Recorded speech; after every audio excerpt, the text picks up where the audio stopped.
서로 축복하겠습니다. 하늘 문을 향해 기도합시다. 예수님의 가르침에 귀를 기울입시다. 할렐루야. 오늘은 제12차 특세 29번째 시간입니다. 오늘은 종말의 때에 쓰임받아야 할 교회라는 제목으로 하나님의 말씀을 전하도록 하겠습니다.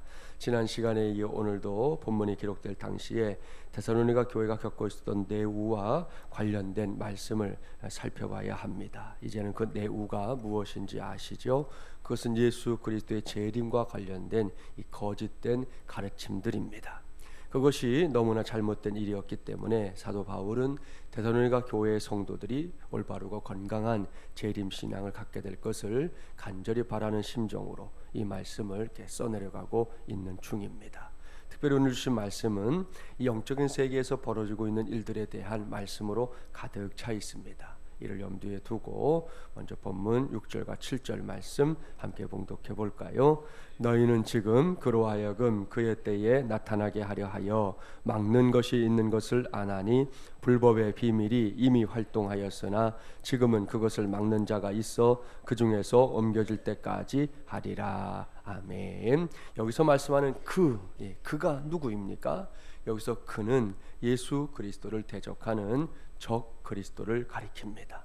언젠가 적 그리스도가 온 천하에 자신의 모습을 다 드러낼 때가 있는데요, 그때까지는 적 그리스도의 활동을 막고 있는 존재가 있다. 사도 바울이 그렇게 밝히고 있습니다. 그렇다면 이 적 그리스도의 활동을 막고 있는 존재, 그러니까 본문에서 막는 자라고 언급되고 있는 존재는 과연 누굽니까? 이 점에 대해서는 이 신학자들의 의견이 아주 분분합니다. 로마 제국과 황제라고 주장하는 이 신학자로부터 시작해서 로마 정부에 나타났던 이 법과 통치로, 혹은 유대 국가로, 또 바울 자신으로, 어떤 악마적인 힘으로, 그리고 복음으로, 마지막으로는 하나님 또는 성령으로 해석하는 사람들까지 다양한 주장들이 있습니다.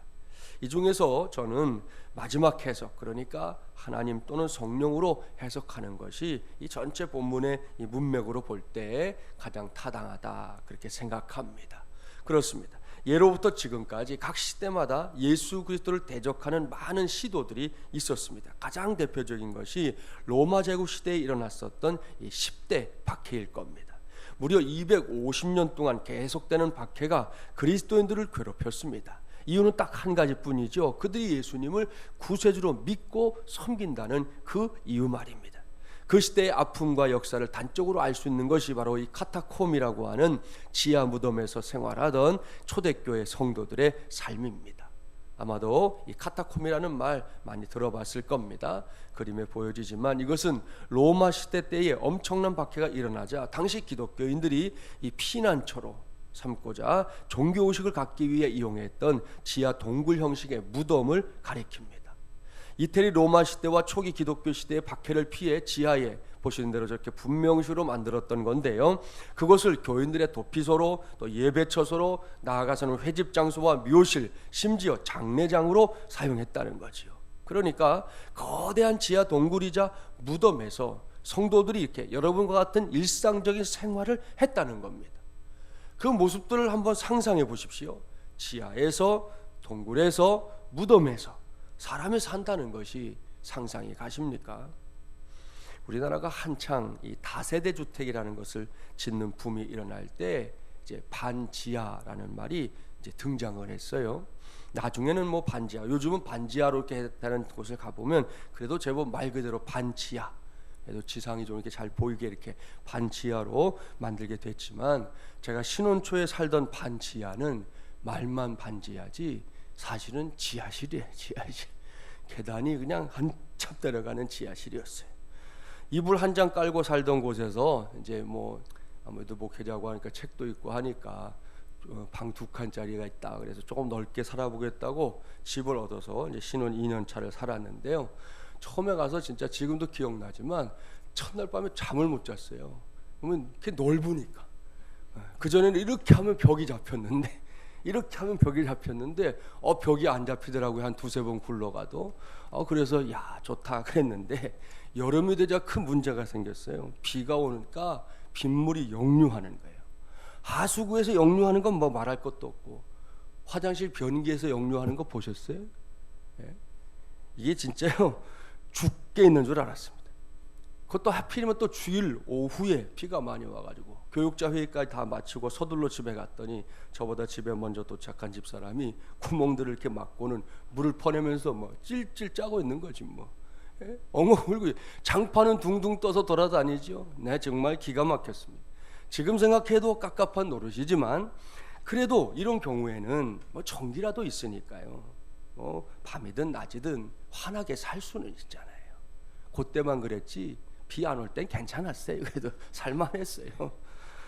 그러니 카타콤에서의 삶은 어떠했을까요? 나름 생각을 해보지만 그 모습이 잘 그려지질 않습니다. 얼마나 힘들었을까요? 얼마나 괴로웠을까요? 어떤 사람들은 아예 그곳에서 태어나서 그곳에서 하나님의 나라로 간 경우들도 많았습니다. 사람인데 그래도 만물의 영장이고 하나님의 형상으로 지음받은 사람인데 어떻게 이렇게 살았을까요? 오늘날의 관점에서 카타콤을 생각하면 이렇게 이런저런 의문들이 많이 생기지만 그것은 어디까지나 우리의 생각일 뿐이에요. 카타콤의 성도들은 꿋꿋하게 살았습니다.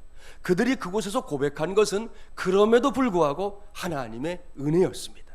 구원받음에 대한 기쁨이었습니다. 날 구원하신 주님에 대한 감사와 기쁨의 찬송이었습니다. 참으로 위대한 일이죠. 놀라운 일입니다. 아직 저는 카타콤에 가보질 못했지만 갔다 온 사람들의 이야기를 들어보면 곳곳에 그러한 은혜의 고백과 찬송의 흔적들이 지금까지도 남아있다는 거 아닙니까? 여기서 실리시아의 무덤 근처에서 발견된 하나의 비문을 소개하려고 합니다. 이 비문은 카타콤에서 신앙을 지키다가 순교한 한 젊은 성도의 글인데요. 저렇게 비문이 기록되어 있다는 거예요. 보시다시피 헬라어입니다. 번역하면 이런 내용이에요. 들어보세요. 하나님의 종 실리시아의 septimus 프레텍타터스, 가치 있는 삶을 살다 가다. 하나님, 저는 당신을 이곳에서 섬긴 것을 후회하지 않습니다. 오히려 당신의 이름에 감사드립니다. 33년 6개월을 살고 주님께 영혼을 드리다. 그렇게 쓰여 있는 거예요. 할렐루야. 사랑하는 새벽용사 여러분, 어떻습니까? 놀랍지 않습니까? 이 비문의 주인인 이 septimus는 카타콤에서의 삶을 후회하지 않고 있습니다. 그 막막한 환경 속에서도 오히려 가치 있는 삶을 살 수 있도록 도우신 하나님 감사합니다 그러고 있어요. 여기서 궁금한 것이 생기는 거죠. 그에게 있어서 가치 있는 삶이란 도대체 무엇이었을까요? 안전하 서나 돈을 많이 버는 삶이었을까요? 명예를 누리는 삶이었을까요? 요즘 몇몇 사람들이 갖고 싶어서 눈이 벌겋게 달아올라 있는 그 권력을 내 손에 움켜쥐는 삶이었을까요? 아닙니다. 이미 그의 비문에서 확인한 대로 이런 것들은 그의 안중에도 없어요. 그에게 있어서 진정으로 가치 있는 삶이란 썩지 않고 쇠하지 않는 삶이었습니다. 고통도 없고 아픔도 없는 삶입니다. 더 이상 눈물도 없고 슬픔도 없는 삶이죠. 무엇보다 십자가에 달려 죽기까지 자신을 사랑하신 예수님과 얼굴과 얼굴을 맞대는 삶이었습니다. 그러니까 영원에 잇대기 위해서 이 세상을 부인하는 삶이었다는 말씀이에요. 이것이 예수님께서 이 땅에 오셔서 사람들에게 가르쳐 주신 하나님의 뜻이라는 거, 어제 주일에 제가 확실하게 말씀드렸죠. 여러분, septimus는 이런 이유로 세상을 부인했습니다. 로마의 부귀 영화를 뒤로하고 카타콤의 가난을 선택했습니다. 푹신한 이부자리보다 돌바닥을 원했습니다. 따뜻한 고기 스프 포기하고 메뚜기와 석청 먹었습니다. 그는 그렇게 배고픔과 추위와 싸우며 하나님을 예배했고요, 끝까지 믿음을 지키다가 33살의 나이에 생명의 주인이신 예수님께 마지막 한숨을 올려드립니다. 하나님, 저는 당신을 이곳에서 섬긴 것을 후회하지 않습니다. 오히려 당신의 이름에 감사드립니다. 이러한 삶이 어떤 삶인지 어제 예수님이 가르쳐 주신 메시지를 생각하다 보니 딱 떠오르는 비유가 있었어요.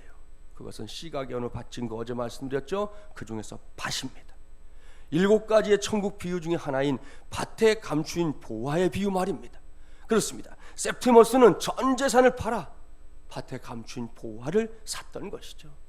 그렇기 때문에 그의 마음, 그의 생각을 이렇게 표현해 볼 수 있을 겁니다. 성도들이여, 우리는 보석을 싫어하는 자들이 아니다. 다만 영원한 보석을 원하는 자들이다. 우리는 재물을 싫어하는 자들이 아니다. 다만 썩지 않는 재물을 원하는 자들이다. 우리는 명예를 싫어하는 자들이 아니다. 다만 예수님과 함께 할 수 있는 최고의 명예를 원하는 자들이다. 우리는 즐거움을 싫어하는 자들이 아니다. 다만 영생의 즐거움을 원하는 자들이다. 우리는 술을 싫어하는 자들이 아니다. 다만 천국에서 마실 최고급 포도주를 원하는 자들이다. 우리는 바보가 아니다. 다만 거룩한 신부이기에 잠시 바보처럼 보이는 길을 선택한 자들이다. 할렐루야. 사랑하는 새명사 여러분, 참으로 놀랍고 위대한 삶이에요. 이것이 바로 막는 자, 그러니까 적그리스도의 역사를 막아내고 성도들에게는 날마다 은혜를 베푸시는 하나님, 성령 하나님의 역사를 힘입는 삶인 줄 믿습니다. 오늘날에도 다르지 않아요. 여기저기서 내가 그리스도다라고 말하는 사람들이 여전히 있지만 그런 사람들이 아무리 많이 나타나도 하나님의 역사는 중단되지 않습니다. 죄와 사탄의 권세 아래서 죽어가는 사람들을 구원의 길로 인도하는 하나님의 역사는 택함받은 하나님의 자녀들을 통해 주의 몸된 교회들을 통해 앞으로도 계속해서 이어져 갈 줄 믿습니다. 이를 명심하고 이제는 septimus가 들려준 카타콤의 고백이 21세기를 믿음으로 살아가고 있는 저와 여러분, 우리 모두의 고백이 될 수 있기를 주님의 이름으로 축복합니다. 할렐루야. 그러나 이것이 또 끝까지 가는 건 아니에요. 적그리스도의 영향력이 온 세상에 퍼져가는 것을 막고 또 막는 하나님의 역사도 종지부를 찍는 날이 있다는 겁니다. 그날에 관한 기록이 오늘 본문에 있잖아요. 본문 8절부터 10절까지의 말씀 함께 봉독해 봅니다. 8절부터 10절입니다. 그때에 불법한 자가 나타나리니 주 예수께서 그 입의 기운으로 그를 죽이시고 강림하여 나타나심으로 패하시리라. 악한 자의 나타남은 사탄의 활동을 따라 모든 능력과 표적과 거짓 기적과 불의의 모든 속임으로 멸망하는 자들에게 있으리니 이는 그들이 진리의 사랑을 받지 아니하여 구원함을 받지 못함이라. 아멘. 여기서 그때가 언제입니까? 여기서 말씀하는 그때는 막는 자가 막는 것이 사라지는 때입니다. 계속 막기는 막아주시는데 언젠가 이제 그것을 그만두실 때가 온다는, 종말의 어느 한때 적그리스도가 나름 왕성하게 활동하도록 하나님이 잠시 놓아두는 때가 있다는 거예요. 네 마음대로 해봐라 하고 놓아두시는 때가 있다는 거예요.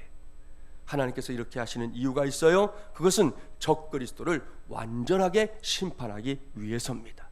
그 심판의 때가 이르기까지 적그리스도와 그를 조종하는 사탄의 활동이 매우 왕성해지게 되는데요. 9절과 10절 말씀에 따르면 적그리스도가 능력과 표적과 기적인데 거짓 기적 그리고 많은 속임수로 자신을 따르는 추종자들을 세우게 될 거다 말씀하고 있습니다.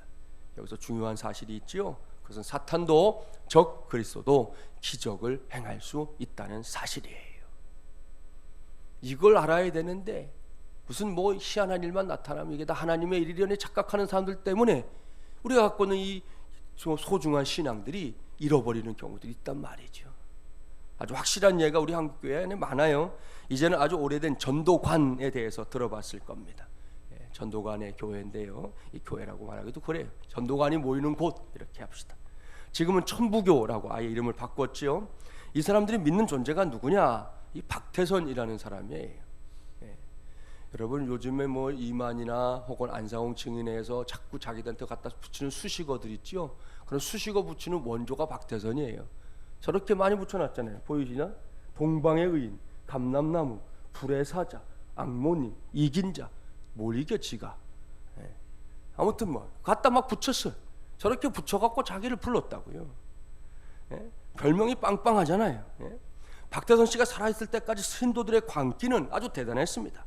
왜냐하면 바로 거기서 기적과 이사가, 특별히 이 병고침의 역사가 많이 나타났기 때문이에요. 제가 신학교 다닐 때 한국교회사를 가르쳐준 교수님에 따르면 당신이 직접 가서 봤다는 거예요. 남산에서 집회를 많이 했어요. 남산에서. 이 박태선 씨만 나오면 우리 교단의 한 교회가 기가 죽어요. 저 남대문에 가면 남대문 교회라고 있거든요. 이 박태선 씨가 그 교회 장로는 아니었어요. 근데 이 남대문 교회와 관련해서 당시에 집회가 많이 이루어졌었거든요. 그래서 그 교회가 이 박태선 씨 얘기만 나오면 그냥 죄송한 마음을 갖는 교회가 되어버리고 말았어요. 아무튼 이 박태선 씨가 남산에 집회할 때 집회를 딱 마치면 휠체어 목발이 트럭채 실려 나가는 거예요. 그런 일들이 눈앞에서 막 벌어지니까 그 분위기를 짐작할 수 있지 않습니까? 물론 박태선 씨가 처음부터 이단은 아니었어요. 정통교회의 장로님이었다고요. 하나님이 그에게 부어주신 남다른 은혜가 있었던 것이 틀림없어요. 하지만 훗날 그가 교만해져서 성경을 음란경이다, 예수는 사생하다 말하기 시작했고요. 그러면서 십자가 떼버렸어요. 사진을 이제 보세요. 화살표 가는 쪽에 확대해 보면, 자, 이 십자가를 떼버리고 십자가 대신에 보시는 대로 가운데는 비둘기 한 마리, 또 양쪽에는 감람나무 잎사귀다 해갖고 양쪽으로 이렇게 붙인 심벌을 꼭대기에 딱 갖다 건 거예요. 기가 막혀 노릇이죠. 저 붙어 있는 건 다 천북이에요. 저거 붙어 있는 건. 지금 여기 나오는 사진은 전농동에 가면 시립대 앞에 있는 자기네 모이는 장소예요. 참으로 기가 막힐 노릇이죠. 자, 여기서 묻겠습니다. 하나님께서 박태선에게 부어주셨던 신유의 은사가 성경은 음란경이고 예수는 사생하다라고 말하기 시작한 후에 어찌 되었을까요? 계속해서 나타났을까요? 아니면 그때부터 더 이상 나타나지 않았을까요? 1번 계속됐다, 2번 중단됐다. 몇 번일까요? 우리 교회 정답은 원래 2번인데 이번에 바꿨는데 1번인데, 그죠? 중단되지 않았어요. 계속됐어요. 그래서 문제예요. 이게 딱 중단돼 버리면, 그러면 사람들이 이거 잘못됐구나 그래 버릴 텐데, 그 전에 하던 일들이 그대로 나타나는 거죠. 여기서 우리가 중요한 사실을 발견해야 합니다. 그것은 사탄도 기적을 일으킬 줄 안다는 거예요. 출애굽 시대 애굽의 술사들이 하나님께서 모세를 통해 보여주셨던 10가지의 재앙 가운데 일부를 똑같이 행했던 기록이 있잖아요. 그렇죠? 아무튼 박태선의 이단의 역사는 사탄의 역사로 이렇게 계속된 겁니다. 그들도 무수한 사람들이 현혹당하고 패가망신했습니다. 덕소, 우리 경기도 덕소 일대에 신자들이 돈을 쏟아 부었잖아요. 신앙촌을 만든다 하는 명분 아래 말입니다. 몇 해 전에 이게 정리가 됐는데, 그 아들 내는 놈이 다 홀랑 먹고 갔어요.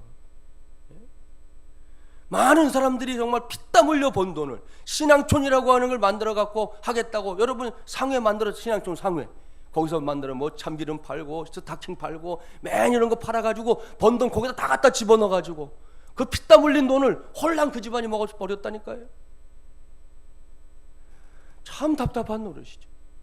여러분, 이것이 적그리스도의 모습입니다. 따라서 우리는 속지 말아야 합니다. 무엇보다 하나님의 말씀 위에 견고하게 서야 합니다. 다시 당부합니다. 제발 하나님의 말씀을 배우고 익히는 일에 최선을 다하십시오. 올해도 4분의 1이 벌써 지나가고 있잖아요. 말씀을 가까이 하고 말씀을 읽는 일에 최선을 다해야 합니다. 그것만 잘해도 적그리스도의 세력에 의해 망하는 길에 결코 빠지지 않거든요. 물론 지금은 종말의 그 시간은 아닙니다. 지금은 그 시간을 향해 가고 있는 시대입니다. 따라서 지금도 하나님은 적그리스도의 영향력을 이렇게 막고 있는 중이죠. 따라서 하나님께서 적그리스도를 막는 역사를 감당할 수 있는 교회가 필요합니다. 그런 성도들이 절실하게 필요한 때가 지금이라는 거예요. 저는 우리 마지막 예람교회 성도들이 이렇게 적그리스도의 영향력을 막아내는 그 역사를 위해서 분명하게 쓰임받게 되기를 간절히 바랍니다. 어제 오후에 사형리 전도 특강 실시했었는데요. 제가 한번 사진 한번 찍어봤어요. 어제 오후에 했는데 너무나 좋은 시간이 됐어요. 오신 분들이 진지하게 실습을 했는데, 실습을 할수록 더 잘하시더라고요. 시간 갈수록 목소리도 커지고 내가 전하는 복음에 대해서 확신을 갖게 되는 모습 보면서 저도 목사로서 참 기쁨이 되었습니다. 여러분, 아무튼 우리가 이런 모양 저런 모양으로 이 전도를 하다 보면 그래도 아직까지 예수 그리스도가 누구인지 궁금해하는 사람들이 있다는 걸 알 수 있어요. 모든 사람들이 다 고개를 절레절레 흔드는 것은 아니라는 말씀이에요. 특히 요즘 사는 게 어렵지 않습니까? 그러다 보니 사람들이 이 지푸라기라도 잡고 싶어하는 심정을 갖고 있어요. 그런 심정으로 찾아가는 데가 있잖아요. 점쟁이도 찾아가고 길거리에는 철학관에도 문을 두드리기도 합니다. 하물며 온 천하 만물을 창조하신 하나님을 나의 아버지로, 나를 위해 십자가 달려 죽으시고 부활하신 예수님을 나의 구세주로 믿고 섬기는 우리가 그렇게 상처있고 지쳐있는 영혼들을 가까이 하지 못할 이유가 어디에 있습니까? 무조건 그렇습니다. 무조건입니다. 무조건 가까이 해야 합니다. 다가가야 합니다. 그래서 그들에게 구원의 길을, 그 놀랍고 위대한 생명의 길을 전하고 또 전해야 할 줄 믿습니다. 이것이 바로 사탄의 역사를 가로막아버리는 사역이에요. 2주일만 지나면 이제 부활주일입니다. 한국교회는 초창기부터 부활주일을 복음을 전하는 주일로 삼곤 했습니다. 이번 기회에 꼭 복음을 전해야 할 사람이 있다면 당장 찾아가기 바랍니다. 마중물 전도대 사역에도 가능하면 또 동참하세요. 작년 한 해 안식년을 가졌던 농촌 선교 올여름에 다시 열릴 예정입니다. 미리미리 마음을 먹으시고 또 시간도 내어놓기 바랍니다. 이러한 삶을 통해 종말의 때를 향한 하나님의 뜻을 깨달아 아는 저와 여러분이 되기를 바랍니다. 나아가서 그것을 행동에 옮겨 이 험한 세상 속에 예수 그리스도의 이 생명의 강수를 흘려보내는 통로, 우리 교회 주보에 늘 있지만 이 교회의 머리는 예수 그리스도이시다. 우리는 그의 몸인 예수의 사람들이 되어 민족과 열방을 구원하고 치유하는 축복의 통로가 된다. 이게 그냥 문자가 아니라 진짜 축복의 통로가 돼서 죽어가는 영혼들에게 그리스도의 생명의 강수가 되는 우리가 되어야 하지 않겠습니까? 그것을 이루기 위해서 하나님이 우리 교회를 세우셨다는 거 우리 기억하고 이 귀한 사명을 위해 함께 쓰임받는, 특별히 종말의 때에 하나님의 그 손에 붙잡혀 쓰임받는 우리 교회, 우리 성도들, 또 우리 새벽용사들 되시기를 주님의 이름으로 간절히 축원합니다.